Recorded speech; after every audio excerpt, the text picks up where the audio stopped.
Selam Seda. Merhaba Ömer.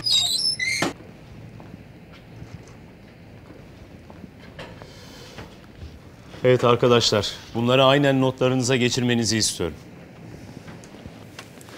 Abi ben yarışmaya ya bununla katılıyorum ya da hiç katılmıyorum. Ama önce kızı bulup izin almam lazım. Aynen, izin şart. Sabah sınıfa baktım yoktu. Hastanede mi acaba? Kim? Ayşem. İzin almam lazım dedim ya. İşleri ilerletmişiz. Bir ismini öğrenmişiz, iki sahiplenmişiz hocam.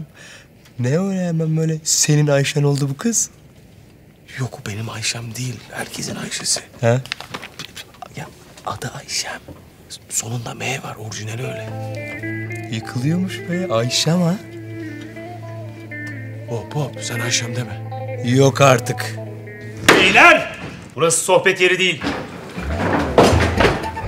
O ne?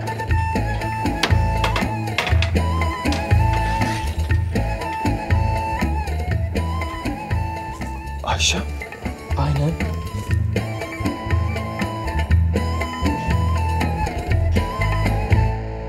Affedersiniz. Uyuyor muydun sen orada?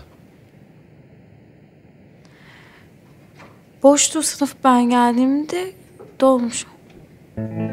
Öyle bir şekerleme yapayım dedim.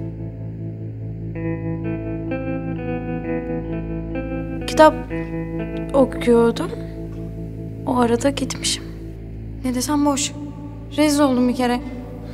Matematik 1. sınıfta değil miydin sen? Geçen gün de bavulunla gelip dersi bölmüştün. Hatırladım seni. Ben evet yanlış sınıfa girmişim. En iyisi gideyim hocam. Uyumak için pek rahat değildir bu sıralar. Kütüphaneyi tavsiye ederim. Yürü kızım uç.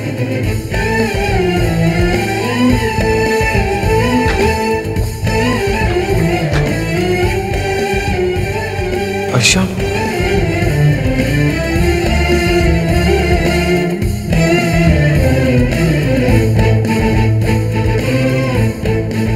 Dersler hocam.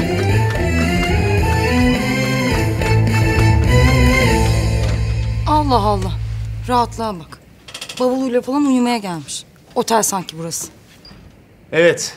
Başka uykusu olan, canı sıkılan, yanlış sınıfa geldiğini düşünen varsa hemen çıksın. Yoksa dersin sonuna kadar sussun. Ben varım hocam. Ne oldu? Uyku mu bastırdı birden? Bir acil işim vardı. Şimdi aklıma geldi. Çıkabilir miyim? Tamam, çık bakalım. Tamam, sağ olun hocam.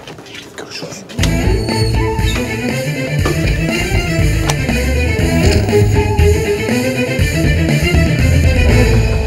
Ayşem. Bir saniye bekler misin?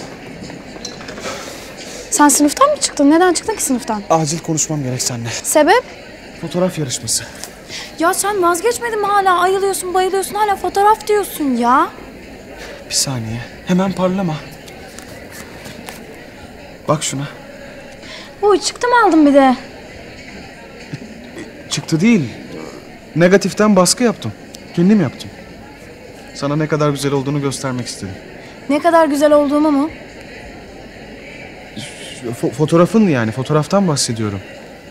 Fotoğrafın açısı, ışığın gelişi, her şey o kadar yerli yerinde ki.